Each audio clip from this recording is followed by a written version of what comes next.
أعوذ بالله من الشيطان الرجيم بسم الله الرحمن الرحيم.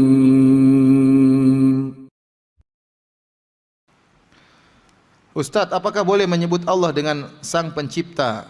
Ya benar, Sang Pencipta, karena Allah Al-Khaliq, Al-Khaliq ya. Atau kita sebut Sang Maha Pencipta ya. Ini kita sedang menerjemahkan kalimat apa? Al-Khaliq. Di antara nama-nama Allah adalah Al-Khaliq. Nah, terjemahan ini bisa bervariasi. Ada yang mengatakan Maha Pencipta, ada yang mengatakan Sang Pencipta ya. Orang sudah tahu yang dimaksud dengan Sang Pencipta adalah Allah Subhanahu wa taala. Atau Sang Pemberi Hidup ya, enggak jadi masalah. Ini bukan sedang memberi nama tapi sedang pengkhabaran ya. Bahwasanya benar Allah yang memberi apa? Kehidupan. Tadi saya katakan bab asma lebih kecil daripada pembahasan tentang sifat, dan pembahasan sifat lebih kecil lagi dari pembahasan tentang khabar. Ya, khabar lebih luas. Kita boleh mengkhabarkan Allah dengan lisan kita, dengan cara kita, yang penting benar pengkhabaran tersebut ya. Yang penting benar pengkhabaran tersebut. Apa hikmah Rasul hanya menyebutkan nama Allah 99 ya? Ya Allah alam, mungkin nama-nama tersebut sangat penting berkaitan dengan kehidupan kita ya. Karena nama-nama Allah sangat penting. Kalau kita ingin minta maaf kita bilang ya Ghaffar, apa namanya? Kalau kita ingin ditolong oleh Allah kita mengatakan misalnya ya Al-Qahhar, ya Al-Aziz ya. Tolonglah kami di atas musuh-musuh kami misalnya, yang Maha Perkasa ya. Jadi nama-nama tersebut nama-nama yang Allah alam sangat berkaitan dengan keimanan kita, dengan kebutuhan kita untuk berdoa dan untuk sebagai penggambaran Allah Maha Kuasa ya. Dan ada nama-nama yang lain yang kita tidak tahu karena mungkin di luar daripada nalar kita. Wallahu alam bisawab. Ustadz, kalau dalam bahasa Inggris sering kali Allah disebut dengan him atau his atau he ya. Apakah dibolehkan? Ini apa? Ini kan terjemahan. Dia, huwa dalam bahasa Arab apa? Huwa Allahul ladzi, dialah Allah, huwa. Diterjemahkan dalam bahasa Inggris him atau his atau he enggak jadi masalah. Karena ini maknanya dia. Ya. Tapi kalau dibilang bapak ini jadi masalah. Ya, jadi bapak jadi masalah. Karena ada pengertian dari tersebut bahwa Allah berarti laki-laki. Mohon penjelasannya ya. Tidak, dalam bahasa Arab huwa juga digunakan untuk laki-laki. Tapi kita tahu Allah bukan laki-laki ya. Jadi apa namanya? Artinya apa namanya?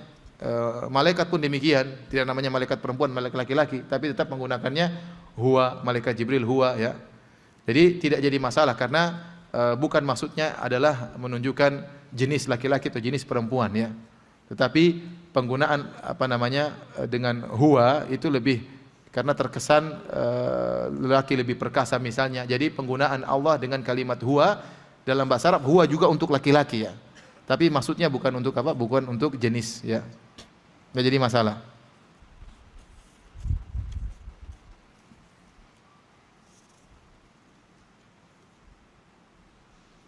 Ustaz, tolong dikoreksi nama anak saya. Adakah kesalahan dengan memakai nama sifat Allah? Nafi, Az-Zahra, Fatih, Hasanah. Banyak sekali namanya. Orang Indonesia itu kasih nama panjang-panjang, dipanggilnya nanti cuma satu aja singkatannya. Ini Nafi, Az-Zahra, Fatih, Hasanah, pasti panggilnya Nah, selesai. Ya. Ya, saya punya teman namanya Tri Raharjo Topan Nusantara, panggilnya Pan. Ya sama aja Pan. Panjang-panjang buat apa? Panggilnya Pan ya. Ya, sunnahnya kita nama satu aja ya, seperti orang-orang Arab namanya satu tapi panggilnya lengkap. Abdul Khaliq dipanggil Abdul Khaliq, enggak pernah dipanggil Lik-Lik, enggak pernah. Ya. Abdurrahman enggak pernah dipanggil Dur. Di Arab Saudi saya heran, anak kecil pun kalau panggil nama lengkap. Ya Abdul Muhaimin lengkap, Abdul Muhaimin, kita min sudah selesai. Jadi ngapain kita punya nama panjang-panjang kemudian apa? Dipanggil cuma satu aja ya. Saya pun tidak tahu artinya nih. Nafi Az-Zahra, Nafi pemberi manfaat. Az-Zahra adalah mawar, Fatih pembuka, Hasanah kebaikan. Coba artinya apa itu? Pemberi manfaat, bunga Zahra, pembuka kebaikan. Allah alam deh.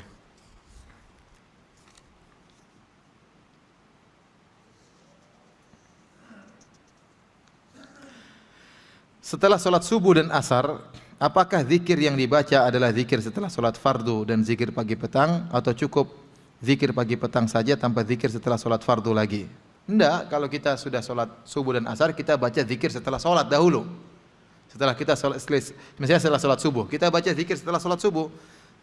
Setelah itu kita baru zikir pagi. Kemudian setelah sholat asar kita baca dulu zikir setelah apa? Sholat asar. Kemudian setelah itu baru kita zikir apa? Petang. Kemarin saya ditanya, pasti ya kemarin hari Jumat, ada yang tanya, Ustaz, kita cukup saja, tidak usah. Kenapa? Karena kan berulang lagi. Qul huwallahu ahad diulang lagi. Tidak apa-apa, dalam pengulangan itu dapat pahala. Makanya kita disuruh ulang-ulang supaya terus ingat Allah. Nanti kalau kita nggak mau ulang, ya Ustaz kita sholat subuh aja, kan sama aja nanti zuhur, asar, maghrib bisa juga pengulangan. Pengulangan dapat pahala. Makanya kita khatam Quran berulang-ulang karena memang Allah ingin kita ulang-ulang ingat Allah Subhanahu wa taala. Ya, karena kemarin saya ditanya demikian, Ustaz, kita tidak usah lagi zikir-zikir yang di pagi petang, tidak usah lagi dibaca tatkala zikir salat. Kenapa toh akan kita baca lagi? Yang dalam pengulangan itu ada ibadah.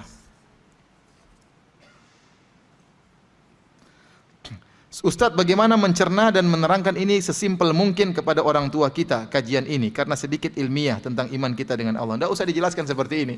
Anda menjelaskan Allah Maha Pengampun, Allah Maha Penyayang, Allah Maha Pencipta. Dia enggak punya syubhat ya. Dia enggak punya apa?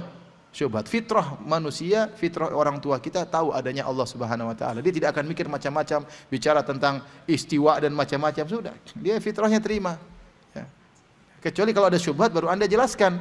Kalau ibu Anda enggak ada syubhat, ya enggak usah. Sampai ada orang alim, ada orang terkenal ahli filsafat, dia berjalan. Kemudian diikuti oleh banyak orang. Ada orang awam bertanya, "Siapa orang ini?" "Siapa orang ini?"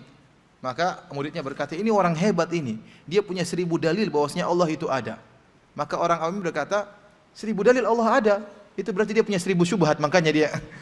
Saya pun tidak perlu begitu, orang sudah ngerti Allah itu ada sebuah fitrah, ngapain perlu 1000 dalil? Ya, kata dia. Ya, maksud saya tidak perlu antum menjelaskan seperti ini. Kita berbicara di kulli maqamin maqal. Kata para ulama, setiap kondisi ada pembicaraan tertentu. Ya, tidak semua kemudian kita bahas seperti ini kepada orang tua yang umur 80 tahun sebentar lagi meninggal dunia kemudian dijelaskan. Atau bicara tentang iman, tentang takwa, suruh salat dan macam-macam.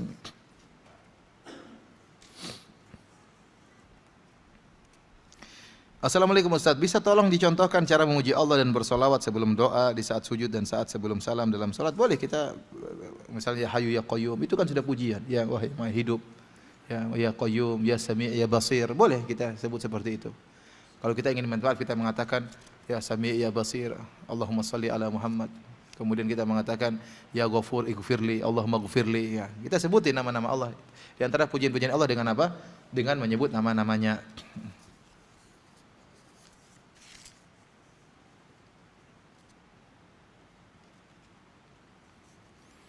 Disebutkan tadi 99 nama Allah, apa yang dimaksud dengan man ahsaha? Barang siapa yang menguasainya maka dia akan masuk surga. Maksudnya kata para ulama, kita berusaha mengenal 99 nama tersebut. Ya, dan dalam buku Al-Qaidul Muthlah karangan Syekh Utsaimin rahimahullah, beliau berusaha mengumpulkan 99 nama tersebut dari Al-Qur'an maupun hadis-hadis Nabi. Dan buku yang paling indah tentang ini adalah bukunya Syekh Abdul Razak hafizahullahu taala tentang Fiqhu al-Asma al-Husna, fikih tentang nama-nama Allah yang terindah. Kita ngerti apa maksudnya Ghafur, apa maksudnya Rahim, apa maksudnya ini, apa bedanya Ghafur dengan Ghaffar, apa bedanya Ghafur dengan Ghaffar dengan Ghafir. Ini ada penjelasan dari kalangan para ulama, dan kita semakin cinta kepada Allah Subhanahu wa taala. Ya, pengamalannya ada ya, kata Allah fad'uuhu biha. Berdoalah dengan nama-nama tersebut. Contohnya kita mengamalkan Al-Basir. Kita amalkan, bagaimana cara mengamalkan? Kita tahu Allah Maha melihat kita, maka kita tidak berani melakukan maksiat misalnya. Ya. Contohnya seperti bagaimana kita mengamalkan Al-Ghafur, Allah Maha Pengampun. Tatkala kita berdosa kita segera mengatakan ya Ghafur, wahai Maha Pemberi ampunan, ampunilah aku. Contohnya seperti itu.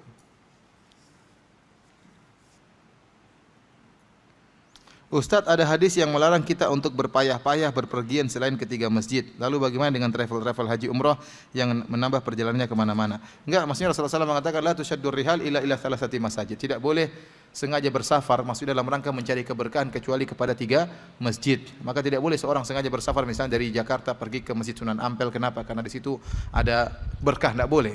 Yang begini boleh cuma 3 masjid. Masjid Nabawi, Masjid Haram dan Masjid Al-Aqsa, karena 3 masjid spesial yang solat di situ pahalanya berlipat ganda.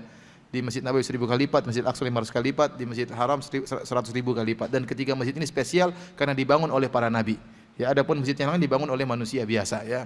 Maka tidak boleh kita menyamakan masjid lain dengan 3 masjid spesial yang dibangun oleh para nabi, ya. Adapun kalau pergi misalnya ke Turkiya, kemana-mana, tambah perjalanan bukan dalam rangka mencari berkah, tapi sekedar untuk jalan-jalan, enggak jadi masalah, ya. Ya. Tapi jangan seperti sebagian orang cerita sama saya, Ustaz, setelah kita umroh, kemudian kita jalan-jalan ke Mesir, Ustaz, kemudian kita nonton tarian perut. Ya gimana nonton perut? Habis umroh nonton tarian perut. Itu semua pahalanya kena roaming, habis gara-gara. Jadi kalau bisa terakhir baru ke Mekah dan Madinah beristighfar di sana. Jangan setelah istighfar baru kemudian jalan-jalan ke Eropa ke macam-macam, repot seperti ini. Jadi maksud saya ya hati-hati ya. Nah, kalau berjalan-jalan dalam rangka berpesiar enggak jadi masalah ya, selama itu terjauhkan dari hal-hal yang diharamkan oleh Allah Subhanahu wa taala.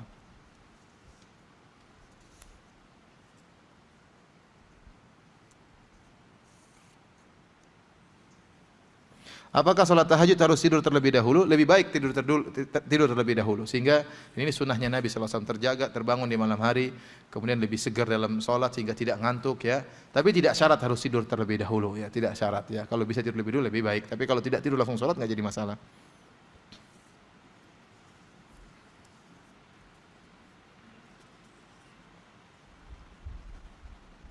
Ini banyak yang bertanya tentang bagaimana tentang berzikir, misalnya ya Hayyu, ya Hayyu, ya Qayyum, ya Qayyum, ya Qadim, ya Qadim. Ya.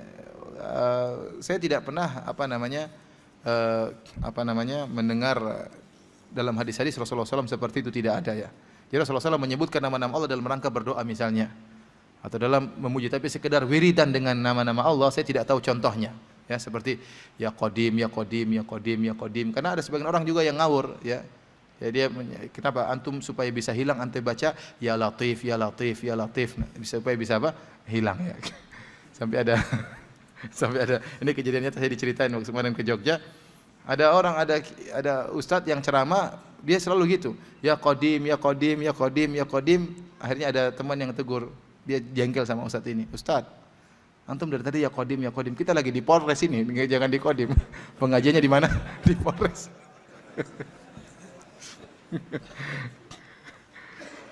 Di polsek tadi, di polsek ya, bukan di Kodim katanya. Jadi kita memuji Allah ya, tapi tidak ada dalilnya kita wiritan dengan seperti itu ya. Wallahu a'lam bishawab, saya tidak tahu dalilnya ya. Kemudian kita cuma ya Qadim, ya Qadim, ya Qadim 1000 kali gitu, saya tidak tahu apa dalilnya ya. Wallahu a'lam bishawab ya.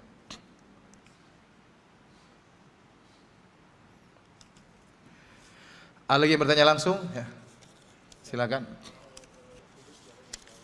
Enggak jadi masalah. Jadi kalau kita punya tujuan memuji nama Allah Subhanahu wa taala dalam rangka untuk berdoa, kita boleh menyebut nama-nama Allah untuk menghadirkan kebesaran Allah Subhanahu wa taala, terutama pujian-pujian tersebut berkaitan dengan doa yang hendak kita panjatkan ya. Maka itu sangat baik ya.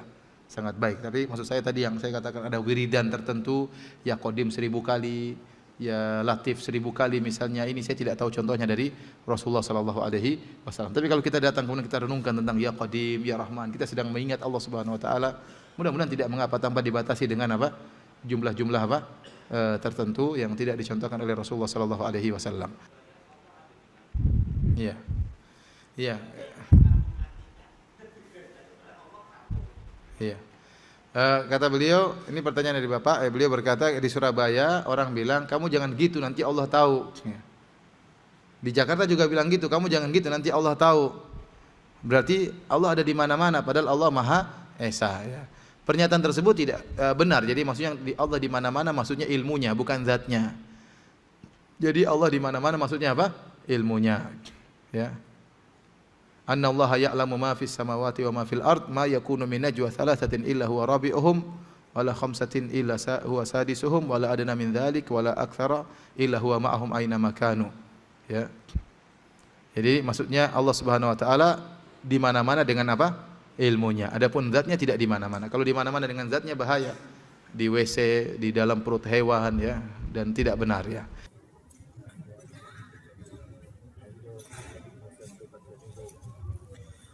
Bolehkah diamalkan doa surat An-Naml ayat 19 yang Ustaz ucapkan tadi untuk saya dan orang tua? Bagaimana kalau orang tua sudah meninggal? Enggak ada masalah ya. Kita berdoa, ya Rabbi auzi'ni an ashkura ni'mataka allati an'amta alayya wa ala walidayya wa an a'mala salihan tarda. Wa aslih li fi dzurriyyati. Ya, enggak ada masalah. Ini doa yang kita boleh cuplik, kita boleh doa dalam doa-doa kita. Demikian juga doa-doa Nabi yang lain. Seperti doanya Nabi Adam, Rabbana zalamna anfusana wa illam taghfir lana wa tarhamna lanakunanna minal khasirin. Ini doa yang bisa kita ucapkan. Dari Rabbi auzi'ni an asykura ni'mataka allati an'amta alayya, ya Allah, ilhamkanlah kepadaku untuk agar aku bisa bersyukur atas nikmat yang Kau berikan kepadaku dan kepada kedua orang tuaku, dan agar aku bisa beramal saleh yang Kau ridhai. Seperti doanya Nabi Ibrahim, Rabbi ja'alni muqimas salati wa min dzurriyyati. Ya Allah, jadikanlah aku penegak salat, demikian juga anak-anakku, jadikanlah mereka penegak salat. Demikian juga Rabb wajubni wa junubni wa bani anak budal asnam. Ya Rabbku, jauhkanlah aku dan anak keturunanku dari penyembahan berhala, dari kesyirikan. Ustaz, bolehkah kita bekerja sama dengan jin? Habiskah manusia untuk diajak kerja sama? Sehingga harus kerja sama dengan jin? Tidak boleh, tidak boleh. Ya ma'syaral jinni qad istamta'tum minal ins wa qala awliya'uhum minal insi rabbana istamta'a ba'duna bi ba'dhin wa balaghna ajrana alladhi ajjalta lana. Ya. Pada hari kiamat kelak Allah akan mengumpulkan manusia dan jin. Maka Allah berkata, wahai jin sekalian, sungguh kalian telah telah banyak menyesatkan manusia. Maka manusia berkata dari penolong-penolong jin, ya Rabb kami dahulu saling istimta', saling menyenangkan. Menyenangkan bagaimana? Jin melayani manusia, manusia memberi ketundukan kepada jin. Ya, jin itu sangat senang untuk diagungkan. Makanya Allah sebutkan dalam surat Al-Jin, kata Allah, wa annahu kana rijalun minal insi ya'udzuuna birijalin minal jinni fazaduhum rahaqa. Dan dahulu ada sekelompok laki-laki dari manusia minta perlindungan kepada sekelompok jin, maka semakin menambah kesombongan para jin. Disebutkan dalam buku tafsir, baik tafsir Al-Qurtubi, tafsir At-Tabari, tafsir Ibnu Katsir. Dahulu orang-orang Arab jahiliyah kalau mereka melewati suatu lembah, mereka berkata, na'udzu bi sayyidi hadzal wadi min sufahai qaumihi. Kami berlindung kepada bos jin di lembah ini dari gangguan anak buahnya. Setelah dia mengucapkan demikian, maka tidak ada yang ganggu dia. Tapi itu adalah kesyirikan. Menjadikan jin semakin sombong, semakin angkuh. Ini adalah kesyirikan. Maka tidak boleh seorang bekerja sama dengan jin, sengaja bekerja sama dengan jin, ya. Tidak boleh. Ada yang mengatakan, Ustaz, tapi kalau jinnya muslim, dari mana kamu tahu dia muslim atau tidak? Zahirnya, Ustaz. Bagaimana zahirnya enggak kelihatan? Ya, kalau manusia bisa kita cek zahirnya, dia ke masjid, dia ke ini. Jin dari mana ente cek ya? Ya. Apalagi Nabi berkata tentang setan kata Nabi, shadaqaka huwa kadzub. Setan itu benar kali ini tapi biasanya dia berdusta. Dan kita menutup pintu-pintu ini, ya. Jangan kita buka pintu-pintu ini. Ya, saya kemarin baru dari suatu daerah, saya ceramah. Di sana banyak bentuk kerjasama dengan jin. Di antara cerita yang lucu, ya. Jadi ada kawan ini juga ustadz, ya. Cerita. Jadi dia punya paman, ya, suka mengajarin ilmu, tapi orang kalau mengambil ilmu harus bayar mahar. Ada sepupunya ingin diajari supaya bisa pintar ngomong. Jadi ada wirid-wirid tertentu, ada ritual-ritual tertentu supaya pintar ngomong. Kata pamannya, silakan, tapi maharnya 10 gram emas. Akhirnya sepupunya ini, padahal pamannya sendiri, sepupunya datang, kasih 5 gram emas. Nanti 5 gramnya belakangan. Akhirnya pamannya ngajar, dan akhirnya dia pintar ngomong. Setelah pintar ngomong, yang pertama kali dikibulin pamannya sendiri. Sehingga dia pintar ngomong, 5 gramnya enggak dibayarin sampai sekarang katanya. Kemudian pamannya ditipu kedua kali. Paman mau gini, mau kerja. Dia pintar ngomong, akhirnya dia banyak nipu orang gara-gara pintar apa? Ngomong, seakan-akan menghipnotis. Itu pakai ilmu. Ilmu tersebut dibayar dengan 5 gram emas. Yang pertama dia bohongin gurunya sendiri. Saya dengar cerita saya ketawa. Jadi seperti itu. Itu kerjasama dengan jin. Cerita kedua dia cerita juga. Jadi kakeknya punya pisau. Pisau ini pisau yang luar biasa sakti. Kakak dia juga seorang ustadz pergi ke suatu pondok. Pondok itu ingin diserang oleh sebagian preman-preman dari daerah yang sama. Ingin datang dari daerah yang sama. Akhirnya kakaknya ini jengkel, dia pulang kampung, dia ambil itu pisau kakeknya. Pamannya udah ngaji. Kakaknya udah ngaji, dia juga udah ngaji ustadz, ya. Dia bawa pisau tersebut. Pas tiba-tiba preman-preman tersebut datang dari kampung yang sama, dia bilang, kalian mau lawan saya? Ini pisau saya ambil dari kampung saya. Ayo, berani enggak? Enggak ada yang berani. Takut sama pisau tersebut. Akhirnya pisaunya lupa dia bawa pulang. Kakeknya di kampung sakit-sakitan, gatal-gatal, bengkak-bengkak. Kata dia, mana itu pisau? Tidak dikasih makan, saya kesakitan sekarang. Suruh bawa pulang, subhanallah. Jadi seperti itu. Jadi jinnya harus dipelihara harusnya. Khodam dipelihara, dikasih mahar, dikasih macam-macam, ada wirid-wirid tertentu. Ini semua wirid-wirid bid'ah yang tidak pernah diajarkan oleh Nabi sallallahu alaihi wasallam. Jadi saya katakan jangan membuka pintu kerjasama dengan jin. Kalau ternyata kerjasama dengan jin boleh, maka yang lebih utama Nabi dan para sahabat bekerjasama dengan jin. Mereka sangat perlu dengan jin dalam perang Badar, dalam perang Khandaq, dalam perang Uhud, dalam perang-perang yang lainnya. Namun mereka tidak pernah bekerjasama dengan jin. Wallahu ta'ala alam bisawab.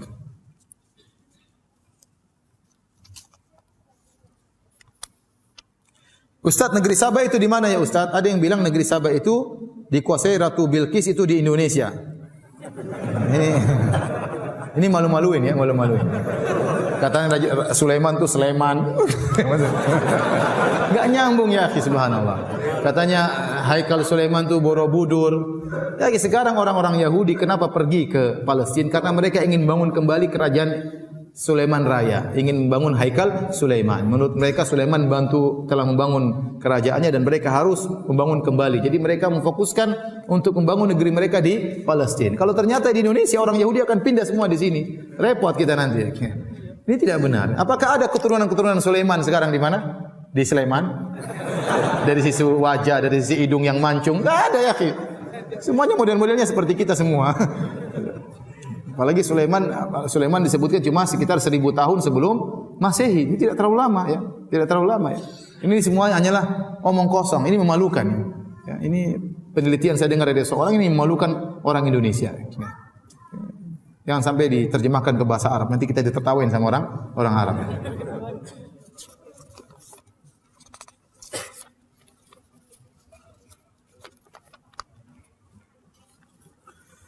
Ini ada bertanya, apakah iblis termasuk jin dan syaitan? Jadi iblis, ada istilah iblis, ada jin, ada syaitan. Makhluk, ya, ada 3. Jin, manusia, malaikat. Jin, manusia dan apa? Malaikat. Manusia ada 2, ada manusia baik, ada manusia yang buruk. Manusia buruk disebut juga syaitan. Manusia buruk disebut juga apa? Syaitan. Syayatinal insi wal jinni, kata Allah, syaitan, jin dan manusia. Jin pun demikian, ada jin baik dan jin buruk. Jin buruk namanya apa? Syaitan. Jadi syaitan itu untuk yang buruk, baik dari kalangan manusia maupun kalangan jin. Adapun iblis salah satu dari jin. Yang iblis inilah satu-satunya jin yang ditunda kematiannya. Dia yang masih hidup sampai sekarang. Umurnya entah sudah berapa puluh ribu tahun ya. Tapi kalau jin-jin yang lain mereka mati sebagaimana manusia. Itulah iblis, itulah jin, itulah apa? Manusia.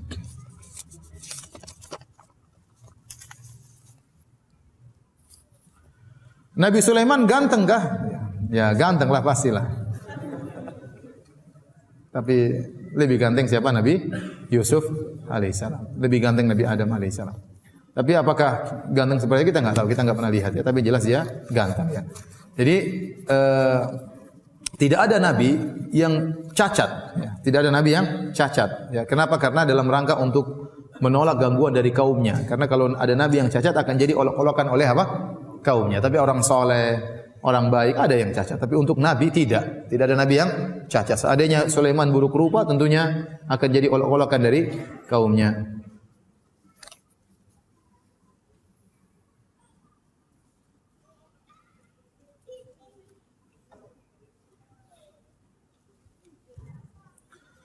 Ustaz, bagaimana kalau kita punya anak yang indigo? Apakah harus dibuang? Bagaimana caranya? Biasanya anak-anak seperti ini diganggu jin, ya, diruqyah. Kalau memang benar-benar mengganggu.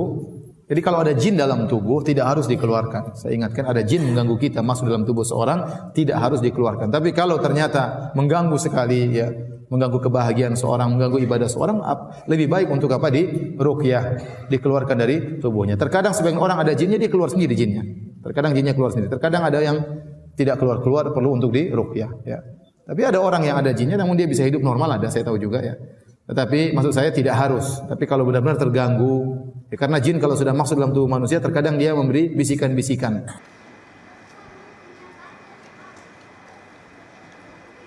Apakah waktu zaman Nabi Musa alaihissalam perintah Allah kepada Nabi Musa tidak melalui malaikat Jibril? Terkadang melalui malaikat, terkadang langsung ya. Terkadang langsung. Tatkala Nabi Musa alaihissalam ya, berjalan tiba-tiba dia melihat ada cahaya dari jauh, maka dia menyangka itu ada api dan keluarganya ya dalam kondisi dingin dia mengatakan istrimu tunggu sebentar ya.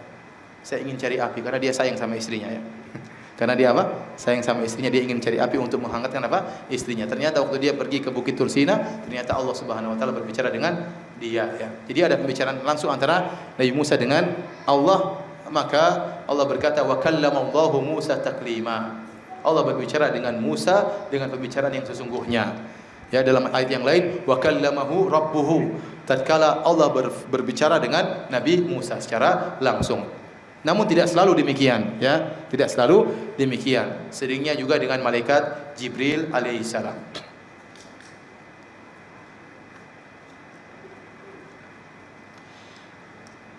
Ustaz, bagaimana cara menjelaskan pada orang yang berpemikiran liberal dan ateis tentang zat dan sifat-sifat Allah? Aduh, antum panggil Ustaz saja, jangan antum ya. Orang begini susah kita apa? Jelaskan. Antum bicara tentang ayat Nabi ngomong gini, percuma dia ketawa-ketawa aja. Kata dia ente sebutin hadis-hadis padahal sudah expired katanya. Iya kan? Ente ngomong macam-macam hadisnya sahih gini-gini, apa dia ketawa aja niatnya. Kenapa dalam pikiran dia Nabi sudah apa? Expired. Hukum-hukum Nabi berlaku untuk Arab Badui di zaman dahulu. Sekarang kita harus ciptakan hukum-hukum yang baru yang sesuai dengan zaman kita. Paham? Maka percuma. Ente bicara Allah berfirman, kata dia itu bukan perkataan Allah dalam hatinya. Allah tidak punya suara, tidak punya apa? Huruf, tidak ngomong, tidak pakai suara, tidak pakai huruf. Gimana mau nyambung? Maka saya katakan, tidak usah capek-capek ya.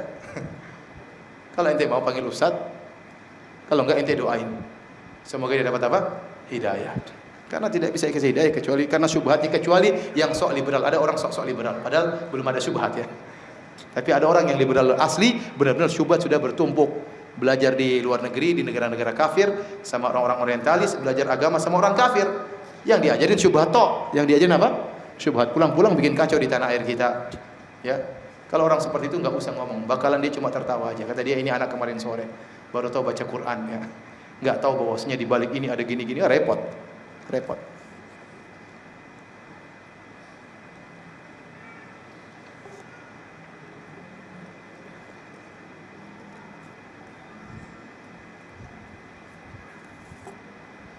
Ini ada sebagian bertanya tentang syubhat ya. Saya ingin menjelaskan tapi terlalu panjang. Yang bertanya tentang syubhat lanjutkan aja nanti insyaallah pada pertemuan-pertemuan apa? Berikutnya. Tadi malam saya bahas di Masjid Salman Al Farisi tentang keagungan Allah di atas makhluknya dan saya detailkan tentang syubhat-syubhat mereka. Nah, mungkin saya ulangi lagi karena tadi malam sudah hampir 1,5 jam sendiri ya. Mau saya ulang sekarang?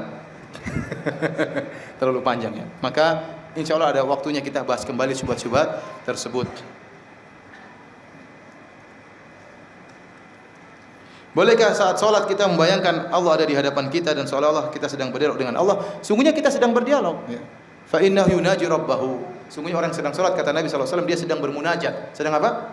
Berkomunikasi dengan Allah Subhanahu Wa Taala. Maka Nabi mengatakan tentang ihsan anta'budallaha ka'annaka tarahu. Kau beribadah seakan-akan kau melihat Allah di hadapanmu. Ya. Fa illam takun tarahu, kalau kau tidak bisa lihat, fa innahu apa? Yarak. Maka Allah sedang melihatmu. Maka seorang kalau ingin mudah khusyuk dalam salatnya, tatkala dia salat dia berkeyakinan Allah sedang menilai salatnya. Allah sedang menilai apa? Salatnya. Kalau dan dia sedang ngomong sama Allah. Kalau dia sedang konsen ngomong sama Allah, dia enggak mungkin pikirannya kemana mana. Apakah seorang beradab tatkala ngomong dengan raja kemudian pikirannya ngelantur kemana mana? Enggak nyambung bicara. Nanti raja bilang, kau ngomong apa itu? Kok pikirannya kemana mana kan? Ya, makanya kita konsentrasi waktu kita sedang fa innahu yunaji rabbahu, kita sedang bermunajat dengan Allah Subhanahu Wa Taala. Maka sejauh mana kita konsentrasi, Allah akan perhatian dengan kita. Dan yakinlah Allah sedang melihat salat kita. Apa kata Allah Subhanahu Wa Taala? Wa tawakkal 'alal azizir rahim alladzi yaraka hina takum wa taqallubaka fis sajidin. Bertawakallah kepada Allah yang Maha Perkasa ya dan Maha Penyayang, yang melihat engkau tatkala engkau berdiri untuk salat. Wa taqallubaka fis sajidin. Demikian juga gerakanmu tatkala engkau sedang sujud ya. Jadi Allah lihat gerakan kita. Yakin Allah sedang melihat gerakan kita, maka kita konsentrasi untuk salat. Antum saja kalau salat misalnya tahu-tahu ya saya saja di shooting saya konsentrasi nih. Kalau saya salah penampilan semua orang lihat di TV Roja kan. Ya, enggak enak kan? Ya. Iya, enak atau enggak enak? Antum lagi salat terus di Masjid Nabawi tahu-tahu ada shooting depan antum. Dan antum tahu keluarga lagi nonton Masjid Nabawi. Gelisah juga mau gerak-gerak enggak berani. Kenapa? Meskipun gatal antum bertahan karena antum tahu sedang ditonton oleh banyak orang. Bisa jadi antum sambil begini. Banyak orang seperti di depan televisi gini-gini kan ya. Oleh karenanya Tatkala antum tahu orang melihat antum, antum konsentrasi. Bagaimana kalau antum tahu Allah sedang melihat dan menilai apa? Antum salat antum. Maka benar ini seorang sedang berdialog dengan Allah Subhanahu wa taala. Ustaz, kapan sebaiknya kita berdoa menyebut sifat Allah? Apakah setiap habis zikir setelah salat fardu? Tidak. Maksudnya kata Allah, "Walillahil asmaul husna fad'uuhu biha." Allah memiliki nama-nama yang indah, maka berdoalah dengan nama-nama tersebut. Ditafsirkan oleh para ulama, ya. Yang dimaksud adalah kita berdoa sesuai dengan nama Allah. Seperti kita minta rezeki, kita mengatakan ya Razzaq urzuqni. Wahai pemberi rezeki, berilah rezeki kepadaku, ya. Kalau kita bersalah kita mengatakan ya Ghaffar, ighfirli, ya Allah Maha Pengampun, ampunilah dosa-dosaku. Kalau kita ingin dirahmati kita mengatakan ya Rahman irhamni, ya Allah yang Maha Pengasih, rahmatilah diriku. Maksudnya demikian. Bukan kita bilang Ar-Rahman, Ar-Rahman, Ar-Rahim, Ar-Rahim, Al-Ghafur, Al-Ghafur. Ini tidak pernah dicontohkan oleh Nabi SAW, hanya sekedar menyebut nama Allah tanpa mempraktekkan. Jadi mempraktekkan nama-nama Allah artinya kita berdoa dengan nama-nama tersebut, ya. Atau kita merenungkan nama-nama tersebut tatkala kita merenungkan keagungan Allah Subhanahu wa taala. Kita bilang Ar-Rahman, sungguh Maha Penyayang. Kita renungkan bagaimana sayangnya Allah kepada kita dan kepada hamba-hambanya.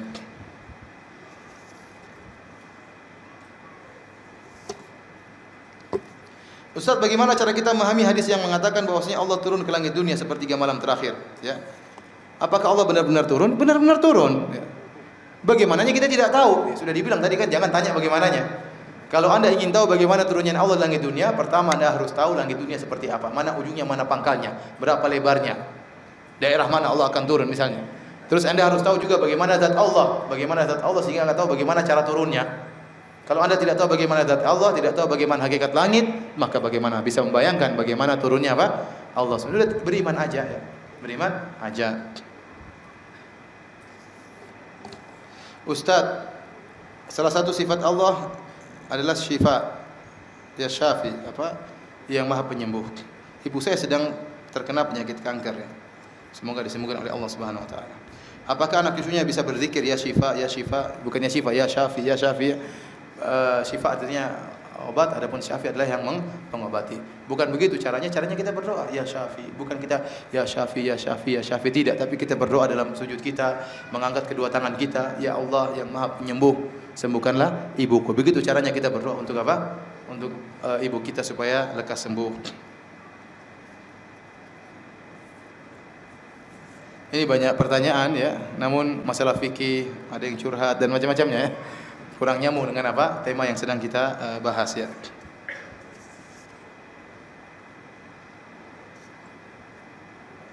Tapi para hadirin Allah Subhanahu wa taala, pertanyaan terakhir, ya Ustaz, bagaimana menafsirkan iyyaka na'budu wa iyyaka nasta'in, ya. Sederhananya iyyaka na'bud, ya.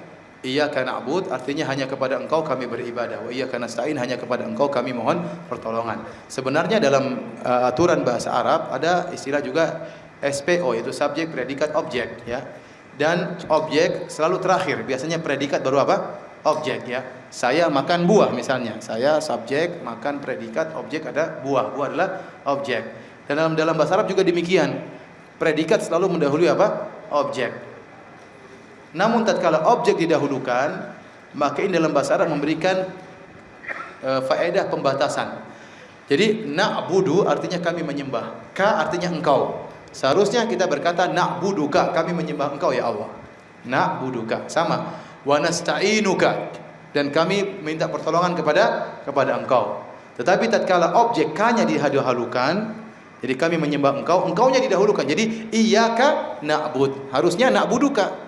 Na'budu predikat sama subjek, ka adalah apa? Objek. Tapi sekarang ka-nya didahulukan. Jadi iyyaka na'bud. Objek dahulu baru disebutkan subjek dan predikat. Dan dalam bahasa Arab ini artinya ada faedah hanya. Oleh karenanya iyyaka na'bud artinya hanya kepada engkau kami beribadah. Kami tidak akan beribadah kepada selainnya. Berbeda tatkala kita mengatakan iyyaka na'buduka, kami menyembah engkau. Bisa jadi kami menyembah yang lain. Kami menyembah engkau, bisa jadi kami menyembah yang lain. Waliyadzubillah. Sebagaimana orang-orang musyrikin, mereka menyembah Allah, mereka juga menyembah kepada selain Allah. Makanya Allah mengatakan iyyaka. Allah dahulukan objek hanya, yang artinya hanya kepada engkau kami beribadah. Berarti kita tidak boleh beribadah kepada selain Allah. Kemudian wa iyyaka nasta'in, hanya kepada engkau lah kami mohon pertolongan, ya. menunjukkan hanya Allah satu-satunya yang bisa menolong. Oleh karena Ibnu Taimiyah rahimahullah mengatakan, barang siapa yang menerapkan ayat ini, maka dia akan bebas dari riya, dari syirik, dan akan bebas dari ujub. Kenapa? Dia tahu hanya kepada Allah saja dia boleh beribadah, hanya kepada Allah dia arahkan ibadahnya, maka dia tidak mengharapkan pujian manusia, dia tidak mengharapkan pengakuan manusia, ya, dia tidak peduli, karena menurut dia yang penting Allah yang memuji, karena ibadah dia semata-mata hanya untuk Allah. Demikian juga dia akan lolos dari penyakit ujub, karena dia tahu iyyaka nasta'in, hanya Allah semata-mata yang menolongnya. Dia tidak mengatakan karena saya pintar, karena saya cerdas, karena saya banyak pengalaman. Kalau orang lupa, dia merasa dia punya andil dalam keberhasilannya, dia akan kurang bersyukur. Padahal apakah dia lupa? Kecerdasan dia juga dari Allah, pengalaman dia juga dari apa? Dari Allah Subhanahu wa taala.